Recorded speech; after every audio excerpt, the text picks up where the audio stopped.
pala po yung lolo ng asawa ko na si Jose Tamunang. Lo, happy birthday po sa iyo. Sana po bigyan po pa kayo ni Lord ng mahabang buhay.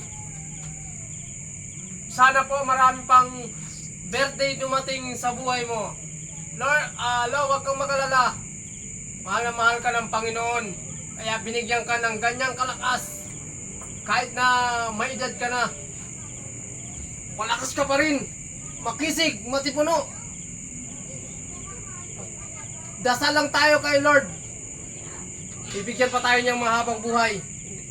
Di pa tayo niya kukunin dahil tayo ay mabait, masipag kanya. So Lord, maraming pong salamat na binigyan mo po ng mahabang buhay si Lolo Jose Tamunang.